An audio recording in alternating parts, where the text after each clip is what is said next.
Welcome to African American History Lesson 49. In this video, we will examine the concentrated efforts by African American scholars, writers, and researchers to document and to preserve African American history. What happens when a people are systematically erased from the story of a nation? In the face of this erasure, African American educators, writers, and intellectuals refused silence.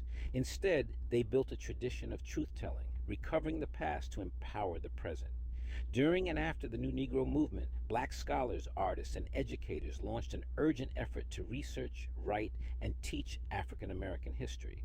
Denied visibility in mainstream curricula and textbooks, they recognized that education could be both a tool of oppression and a path to liberation.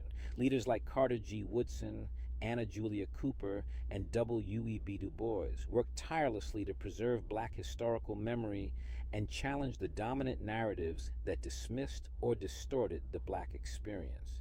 Their work laid the foundation for what would become African American studies, a formal academic discipline that emerged in the mid-20th century but was built on a much older black intellectual tradition. This tradition combined rigorous scholarship with racial justice advocacy, cultural affirmation, and a deep belief in the power of history to transform the future. New Negro Movement writers, artists, and educators recognized that the American school system had long reinforced the myth that black people had contributed nothing of cultural or historical value. In response, they challenged black students and communities to become agents of their own intellectual liberation. By encouraging the study of African and African American history, they sought not only to correct historical inaccuracies, but to affirm the humanity, creativity, and resilience of black people. Education became both a means of cultural recovery and a strategy for racial advancement, transforming classrooms into spaces of resistance and self-definition. Rejecting the notion that African Americans were a people without history or culture, New Negro Movement leaders built an enduring body of literature, scholarship, and artistic production that elevated the African American past. Their efforts helped bring black history into schools and libraries, reaching black students of all ages and inspiring pride in cultural identity. Figures like Alain Locke, Langston Hughes, and Nella Larson used literature and the arts as educational tools, while others collaborated with schools and community centers to develop curricula centered on the black experience. These early initiatives laid the groundwork for a more inclusive educational landscape. Long before African American studies became a formal academic field in the late 1960s, a vibrant black intellectual tradition had already been thriving for centuries. Educators, clergy, writers, and activists labored to document and interpret the lives of black people in a world that sought to erase them. These thinkers combined scholarship with advocacy, insisting that black experiences were not only worthy of study, but central to understanding the history of the United States and the world. This tradition valued oral histories, archival work, lived experiences, and critical theory, offering a powerful foundation for future scholarship. Established in the late 18th century in New York City, the African Free School provided a rare opportunity for black children, both free and formerly enslaved, to receive an education. The school became a critical institution in the early black educational movement, producing some of the nation's first black abolitionist leaders. Its graduates went on to play key roles in the fight for emancipation, civil rights, and black education, showing that the relationship between learning and liberation was recognized even in the earliest years of the black intellectual tradition.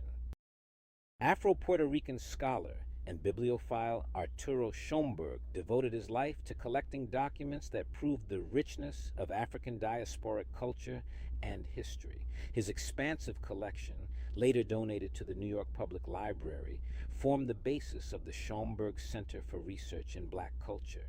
Schomburg's work directly countered the myth of black historical absence, and inspired generations of scholars to recover and preserve African diasporic knowledge. His legacy remains foundational in both Black studies and public history institutions around the world. In his seminal 1925 essay, The Negro Digs Up His Past, Arturo Schomburg asserts the urgent necessity of historical recovery for African-descended people across the diaspora.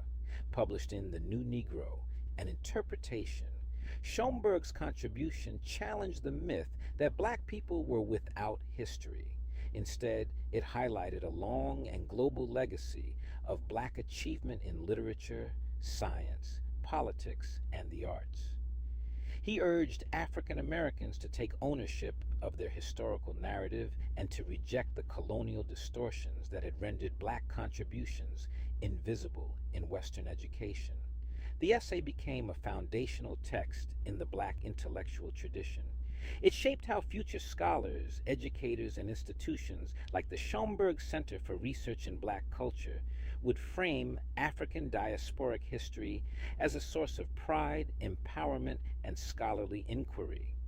W.E.B. Du Bois, one of the most influential Black intellectuals of the 20th century, conducted pioneering sociological research that challenged racist pseudoscience and documented the lived realities of African Americans.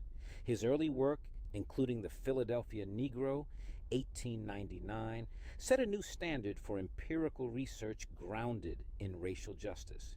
Similarly, Zora Neale Hurston, who trained as an anthropologist, conducted fieldwork in the American South and the Caribbean, preserving Black folk culture, dialects, and oral traditions. Together, their scholarship demonstrated that the Black experience was not marginal, but central to understanding human society. Often referred to as the father of Black history, Carter G. Woodson recognized the urgent need to institutionalize the study of African American life.